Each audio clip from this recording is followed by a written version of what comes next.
നെറ്റിയിൽ ഭസ്മം തൊട്ട് ഉമ്മറത്തേക്ക് കയറുമ്പോൾ പടിക്കൽ ഏതോ ഓട്ടോ വന്ന് നിന്നു. ഭദ്ര ഇറയത്തു കയറി തിരിഞ്ഞു നോക്കി. ആരോ പടിപ്പുര കടന്ന് ഉള്ളിലേക്ക് ഓടി വരുന്നുണ്ട്. എന്താ അഖിലേ? ഉമ്മറത്തെ വെളിച്ചത്തിൽ അവനെ കണ്ടതും ഭദ്ര സംശയത്തോടെ അവനെ നോക്കി. അവൻ വല്ലാതെ കിതച്ചിരുന്നു. ആനന്ദേട്ടൻ. അഖിൽ കിതച്ചു. ആനന്ദേട്ടൻ എന്താ? ഭദ്ര ഞെട്ടലോടെ അവന്റെ അടുക്കലേക്ക് ചെന്നു. ചേച്ചി വേഗം വാ. അഖിൽ അതും പറഞ്ഞ് തിരിഞ്ഞോടി. ഭദ്ര അവന്റെ പുറകെയും. ഓട്ടോ മേലിടത്തേക്ക് പോകുന്ന കണ്ട് ഭദ്ര സമാധാനമില്ലാതെ ഇരുന്നു. കഴുത്തി കിടക്കുന്ന താലിയിൽ മുറുകെ പിടിച്ചു. മഹാദേവ, ആപത്തൊന്നും വരുത്തരുതേ. ഭദ്ര മൗനമായി പ്രാർത്ഥിച്ചു. ഓട്ടോ മേലെടുത്ത് വീടിന് മുമ്പിൽ നിർത്തിയതും ഭദ്ര സംശയത്തോടെ ഇറങ്ങി. മേലെടുത്ത് ഗേറ്റിലെ വെളിച്ചത്തിൽ പരിചിതമായ ചില മുഖങ്ങൾ കണ്ട് അവളിൽ പേടി കൂടി. കൂടി നിൽക്കുന്ന ചെറിയ ആൾക്കൂട്ടത്തെ ഗവനിക്കാതെ അവൾ ഉള്ളിലേക്ക് കയറി. ഉള്ളിലേക്ക് കയറും തോറും കേൾക്കുന്ന കരച്ചിലുകൾ ഭദ്രയുടെ ചെവിയിലേക്ക് തുളഞ്ഞു കയറുന്ന പോലെ തോന്നി. ആനന്ദേട്ട. ഭദ്ര കരച്ചിലോടെ അലറിയതും കയ്യിലിരിക്കുന്ന വിളക്ക് നിലത്തേക്ക് വീണു. എന്താ മോളെ, എന്തു പറ്റി? രാഗിണി പേടിയോടെ ഉമ്മറത്തേക്ക് വന്നു. ഭദ്ര ഞെട്ടലോടെ തിരിഞ്ഞു നോക്കി. വെപ്രാളത്തോടെ അവളുടെ തോളിൽ പിടിച്ച് രാഗിണി ഭയത്തോടെ നിന്നു. ഭദ്ര പൊടുന്നനെ പടിയിലേക്ക് നോക്കി. ഇല്ല, ഇവിടെ ആരും തന്നെ ഇല്ല. നീ കാവിൽ വിളക്ക് വെച്ചില്ലേ? ഭദ്ര ഒന്ന് മൂളിക്കൊണ്ട് എഴുന്നേറ്റു. എന്താ ഇപ്പോൾ സംഭവിച്ചത്? കാവിൽ വിളക്ക് വെച്ച് ഉമ്മറത്തേക്ക് വരുമ്പോഴല്ലേ അഖിൽ വന്നത്? ഭദ്ര കണ്ണുകൾ ഇറുക്കി അടച്ചു. ഇല്ല, താൻ ഉമ്മറത്തേക്ക് കയറി പടിയിലിരുന്നു. എല്ലാം തനിക്ക് തോന്നിയതാണ്. അവൾ വല്ലാതെ വിയർത്തിരുന്നു. എന്താ തനിക്ക് അങ്ങനെയൊക്കെ തോന്നിയത്? ആനന്ദേട്ടൻ എന്തെങ്കിലും? ഭദ്ര പേടിയോടെ ഓർത്തു. അമ്മേ, ഞാൻ ഇപ്പോൾ വരാം. ഭദ്ര തന്റെ തലയിൽ തഴുകിക്കൊണ്ടിരുന്ന രാഗിണിയോട് പറഞ്ഞ് വേഗം എഴുന്നേറ്റു. ചെരുപ്പ് പോലും ധരിക്കാതെ ചെറിയ ഇരുട്ടിൽ മേലെടുത്തേക്ക് ഓടുമ്പോൾ അവൾക്ക് ഭയം തോന്നിയില്ല. എങ്ങനെയെങ്കിലും ആനന്ദനെ ഒന്ന് കണ്ടാൽ മതിയെന്നായിരുന്നു. മേലെടുത്തേക്ക് ദൂരം കൂടുന്ന പോലെ തോന്നി അവൾക്ക്. കാലിൽ കല്ലുകൾ പതിക്കുന്ന വേദന അവൾക്ക് അറിഞ്ഞില്ല. മേലെടുത്ത് തുറന്നിട്ട ഗേറ്റ് കണ്ടതും അവൾക്ക് പാതി ആശ്വാസം തോന്നി. എന്നാലും ഉമ്മറത്തേക്ക് അവൾ വേഗത്തിൽ കയറി. ഒരു നിമിഷം കട്ടിളപ്പടി പിടിച്ച് അവൾ അകത്തെ കാഴ്ച നോക്കി നിന്നു. ഹാളിലെ ഡൈനിങ് ടേബിളിൽ ഇരിക്കുന്നുണ്ട് ആരവ്. അതിനടുത്ത് ചെയറിൽ അനന്തനും. ആൽബം കാണിക്കുകയാണ് അനന്തൻ കുഞ്ഞിനെ. ദാ കണ്ടോ, അമ്മ കണ്ണടച്ചു നിൽക്കുന്നത്. അമ്മയ്ക്കറിയില്ല അച്ഛൻ വന്ന് താലി കെട്ടുന്നത്. അനന്തൻ പറഞ്ഞപ്പോൾ ഇങ്ങേരെന്ത് തേങ്ങ ഈ പറയുന്നത് എന്ന ലെവലിൽ ഒന്ന് നോക്കി ആരൂട്ടൻ. അനന്തൻ അപ്പോഴേക്കും പേജ് മറിച്ചു. ദാ അമ്മ അച്ഛനെ കണ്ടപ്പോൾ ചിരിക്കുന്ന കണ്ട. പാവം അമ്മ, കുറച്ച് വാശിയുണ്ടെന്നേ ഉള്ളൂ. നമുക്ക് രാത്രി അമ്മേനെ സർപ്രൈസായി ഞെട്ടിക്കാം. അച്ഛയുടെ പൊന്ന് റെഡിയല്ലേ അമ്മേനെ ഞെട്ടിക്കാൻ? ആനന്ദൻ ചോദിച്ചപ്പോൾ ആരൂട്ടൻ കൈയുയർത്തി ചിരിച്ചു. അതെന്നെ, അച്ഛയ്ക്കറിയാം നീ എന്നെപ്പോലെ പാവ, അമ്മയുടെ പോലെ കുറുമ്പിയല്ല. ആരോടോ തന്റെ കുറുമ്പി? ഭദ്ര ഉറക്കെ ചോദിച്ച് ഉള്ളിലേക്ക് കയറി. ആനന്ദൻ പെട്ടെന്ന് ഞെട്ടിക്കൊണ്ട് എഴുന്നേറ്റു. അവൻ കുഞ്ഞിനെ ഒരു കൈകൊണ്ട് പിടിച്ചു. അവൻ അവളെ ഇമചിമ്മാതെ ഞെട്ടലോടെ നോക്കി നിന്നു. ഭദ്ര അരികെ വന്നതും കരഞ്ഞുകൊണ്ട് അവനെ തലങ്ങും വിലങ്ങും തല്ലാൻ തുടങ്ങി. എന്നെ എന്തേ വിളിക്കാഞ്ഞ്? എനിക്ക് എത്ര സങ്കടായിന്നറിയോ? പ്രാണൻ പോകുന്ന പോലെയാ. ഭദ്ര അവനെ ഇറുകെ പുണർന്നു. നെഞ്ചിൽ മുഖം അമർത്തി. ഈ മണമില്ലാതെ ഇത്ര നാളും ഞാൻ എങ്ങനെ കഴിഞ്ഞെന്ന് അറിയോ? എന്നിട്ട് എല്ലാം ആയപ്പോൾ നിങ്ങൾക്ക് മകനെ മതി, എന്നെ വേണ്ട. ആനന്ദൻ അവളെ തിരികെ പുണരാതെ അങ്ങനെ തന്നെ നിന്നു. അവന്റെ കണ്ണുകൾ നിറഞ്ഞിരുന്നു.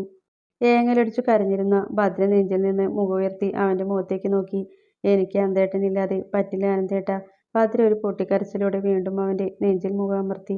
ആനന്ദന്റെ ഭാഗത്തു നിന്ന് ഒരു പ്രതികരണം ഇല്ലാതായപ്പോൾ ഭദ്ര മുഖമുയർത്തി നോക്കി. ആനന്ദന്റെ നിറയെ പീലികളുള്ള ചാരക്കണ്ണുകൾ നിറഞ്ഞിരുന്നു. പക്ഷെ ആനന്ദൻ തന്നെ നോക്കാതെ പുറത്തേക്ക് നോക്കി നിൽക്കുകയാണ്. ഒരു കൈകൊണ്ട് ആരവനെ മുറുകെ പിടിച്ചിട്ടുണ്ട്. അനന്തേട്ട. ഭദ്ര അവനെ പിടിച്ചു കുലുക്കിയതും ആനന്ദൻ ഭദ്രയൊന്ന് നോക്കി.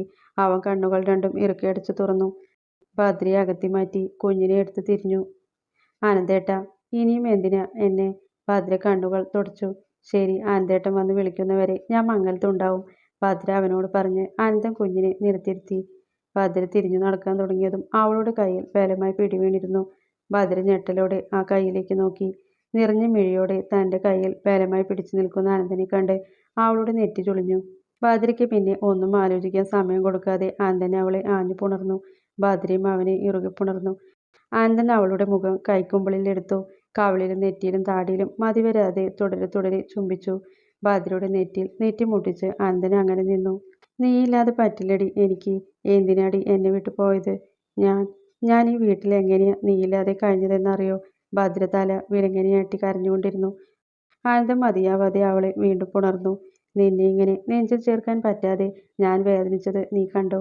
ആനന്ദൻ ചോദിച്ചപ്പോൾ ഭദ്ര അവനെ നെഞ്ചിലമർത്തി ചുംബിച്ചു. അവളുടെ ചുണ്ടുകൾ പതിഞ്ഞ തണുപ്പിൽ അവൻ കണ്ണുകൾ അടച്ചു തുറന്ന് അവളെ നോക്കി. അവൾ മിഴികൾ മാത്രം ഉയർത്തി അവനെ നോക്കി. പിന്നെ ചെറിയ പുഞ്ചിരിയോടെ വീണ്ടും അവന്റെ നെഞ്ചിൽ മുഖം അമർത്തി. അച്ഛനും അമ്മയും റൊമാൻസ് ചെയ്യുന്നത് കണ്ടിട്ട് അതൊന്നും ശ്രദ്ധിക്കാതെ ആരുട്ടൻ സോഫയിൽ പിടിച്ച് അവർക്കടുത്തേക്ക് നടന്നു. ആരോ മുണ്ടി പിടിച്ച് വലിക്കുന്ന പോലെ തോന്നിയാണ് അനന്തൻ താഴേക്ക് നോക്കിയത്. നോക്കിയപ്പോൾ ആരുട്ടനാണ്. അനന്തൻ വേഗം ഭദ്രയിൽ നിന്ന് കൈകൾ വിട്ട് കുഞ്ഞിനെ വേഗം എടുത്തു. അച്ഛയുടെ പൊന്നിനെ മറന്നതല്ലടാ, അമ്മയുടെ പിണക്കം മാറ്റിയതല്ലേ. അനന്തൻ അവനെ എടുത്തുകൊണ്ട് പറഞ്ഞു. മോൻ എന്തേലും കഴിച്ചോ? ഭദ്ര അവൻ്റെ കവിളിലെ കയ്യിലും തലോടിക്കൊണ്ട് ചോദിച്ചു. ജാനുമ്മ കല്യാണത്തിന്റെ ബാക്കി ചോറും കറികളും കൊണ്ടുവന്നിരുന്നു. പപ്പടം കൂട്ടി ചോറ് കുറച്ച് കൊടുത്തു. അന്ന് പറഞ്ഞു കഴിഞ്ഞാണ് ഭദ്രയെ നോക്കിയത്. അവളെ ഇപ്പോഴാണ് അവൻ ശ്രദ്ധിക്കുന്നത്. കരിയെഴുത്ത് കണ്ണുകൾ കരഞ്ഞിട്ട് പകുതി കരി പടർന്നിരുന്നു. ചുവന്ന മൂക്കിൻ തുമ്പിൽ തിളങ്ങുന്ന വെള്ളക്കൽ മൂക്കുത്തി, ചുവന്ന ചെഞ്ചുണ്ട്, ചെന്നിയിലൂടെ ഒഴുകുന്ന വിയർപ്പ് തുള്ളികൾ, നെറ്റിയിലേക്ക് വീണുകിടക്കുന്ന കുറുനിരകൾ. അവളിലെ സൗന്ദര്യം പതിമടങ്ങ് വർദ്ധിച്ച പോലെ തോന്നി അവന്. അവളെ നോക്കി നിൽക്കുന്ന അവൻ്റെ ശ്വാസം വിളങ്ങിപ്പോയി. കറുത്ത ബ്ലൗസും സെറ്റും മുണ്ടും അവൾക്ക് നന്നായി ചേരുന്നുണ്ടായിരുന്നു. അവളെ നോക്കി നിൽക്കുന്തോറും മറ്റെന്തോ വികാരം തന്നെ വന്ന് മൂടുന്നത് അവനെ അറിയുന്നുണ്ടായിരുന്നു. തന്നെ മാത്രം നോക്കി നിൽക്കുന്നവൻ്റെ കണ്ണുകളിൽ മറ്റൊരു ഭാവം വിരിയുന്നത് ചെറിയ പതർച്ചയോടെയാണ് ഭദ്ര നോക്കിക്കണ്ടത്. ആനന്ദൻ്റെ പീലി നിറഞ്ഞ കണ്ണുകളിലെ ഭാവം അവൾ വല്ലാതെ തളർത്തുന്ന പോലെ. മുഖം താഴ്ത്തണമെന്നുണ്ട്, പക്ഷെ അവൻ്റെ കണ്ണിൽ നിന്ന് നോട്ടം മാറ്റാൻ കഴിയുന്നില്ല. കട്ടിയുള്ള വളഞ്ഞ പുരികക്കൊടികളും തിളങ്ങുന്ന ചാരക്കണ്ണുകളും മീശ മറയ്ക്കുന്ന മേൽച്ചുണ്ടും താടിയും കീഴ്ച്ചുണ്ടും അവൻ്റെ കണ്ണുകളിലെ ഭാവവും ആനന്ദൻ്റെ മുഖവും. ഭദ്ര ഉമിനീരിറക്കി നോട്ടം വേഗം മാറ്റി. ആരൂട്ടനാണെങ്കിൽ റൊമാൻസ് കാണാൻ കഴിയാത്തതുകൊണ്ട് ആനന്ദൻ്റെ തോളിലേക്ക് ചാഞ്ഞ് ഉറക്കം പിടിച്ചിരുന്നു. മോനുറങ്ങി. ഭദ്ര അവൻ്റെ മുഖത്ത് നോക്കാതെ കുഞ്ഞിനെ നോക്കി പറഞ്ഞു. അവളുടെ കണ്ണുകളിലെ പിടിച്ചിൽ കണ്ട് ആനന്ദൻ ഒന്ന് പുഞ്ചിരിച്ചു. റൂമിൽ കിടത്തേക്ക്. ആനന്ദൻ കുഞ്ഞിനെ ഭദ്രയ്ക്ക് നൽകി. അമ്മയോടൊന്ന് വിളിച്ചു പറയൂ, ഞാനിവിടെ ഉണ്ടെന്ന്. ഭദ്ര അവനെ നോക്കി. ആനന്ദൻ അവളെ നോക്കിക്കൊണ്ട് തലയാട്ടി. ഭദ്ര വേഗം കുഞ്ഞിനെയും കൊണ്ട് സ്റ്റെപ്പ് കയറി. ആനന്ദൻ മേശയിലിരുന്ന ഫോൺ കയ്യിലെടുത്തു. മങ്ങലത്തെ ഉമ്മർത്ത് ഭദ്രയെ കാത്തിരിക്കുന്ന രാഗിണി ഹാളിലെ ടെലിഫോൺ ബെല്ലടിക്കുന്ന കേട്ട് എഴുന്നേറ്റു. അപ്പോഴേക്കും രാഘവൻ ഫോൺ എടുത്തിരുന്നു. ഹലോ. ആ മോനെ. ഊവോ. ആ പറയാം. ശരി, നാളെ മൂന്നാളും കൂടി ഇങ്ങോട്ടേക്ക് ഇറങ്ങ്. ആ ശരി. രാഘവൻ സന്തോഷത്തോടെ ഫോൺ കട്ടാക്കി തിരിഞ്ഞതും രാഗിണി നെറ്റി ചൊളിച്ച് അയാളെ നോക്കി നിന്നു. ആനന്ദൻ കുഞ്ഞ, ഭദ്രമോള് അവിടെ എത്തിയെന്ന്. രാഗിണിയുടെ മുഖം വിടർന്നു. പേടിച്ചിരിക്കുകയായിരുന്നു ഞാൻ. ഇപ്പോൾ വരാമെന്ന് പറഞ്ഞ് പോയതാ. അവർ ചിരിച്ചുകൊണ്ട് അകത്തേക്ക് കയറി. ഭദ്ര കുഞ്ഞിനെ കിടത്തി താഴേക്ക് ഇറങ്ങാൻ തുടങ്ങുമ്പോഴായിരുന്നു താഴെ നിന്ന് ആരുടെ ശബ്ദം കേട്ടത്. ഭദ്ര താഴേക്കിറങ്ങാതെ മുകളിൽ തന്നെ നിന്ന് താഴേക്ക് നോക്കി. വിഷ്ണുവാണ്. അവൻ്റെ കയ്യിൽ വലിയൊരു കവറും. അവൻ അനന്തനോട് എന്തൊക്കെയോ പറയുന്നുണ്ട്. ഞങ്ങൾ പറഞ്ഞ പോലെ മതി അനന്തേട്ടാ. ഭദ്ര ഇന്ന് രാത്രി ഞാൻ എന്തേലും കാരണം പറഞ്ഞ് കൂട്ടിക്കൊണ്ടുവരാം. ഇത്തിരി സർപ്രൈസായി. അവൾ പേടിച്ച് ഇങ്ങോട്ട് ഓടി വരുമ്പോൾ ആനന്ദേട്ടനും ഭാവിയും ഈ കേക്കിൻ്റെ അടുത്ത് നിന്നാൽ മതി. എല്ലാം ഞങ്ങൾ ഏറ്റു. വിഷ്ണു അനന്തന് സംസാരിക്കാൻ ഇടം കൊടുക്കാതെ നോൺ സ്റ്റോപ്പായി പറയുന്ന കേട്ട് ഭദ്രയുടെ കണ്ണു മേഞ്ഞു. എന്താ ഏട്ടൻ ഇങ്ങനെ വിളറി നിൽക്കണേ? സംഭവം കുറച്ച് കളറാക്കാനല്ലേ? എന്തേലും കാര്യം പറഞ്ഞ് പേടിപ്പിച്ച് വേണം ഭദ്രയെ വിളിക്കാൻ. എന്തു പറയാം? വിഷ്ണു താടിയിൽ കൈവച്ച് ആലോചിച്ചു.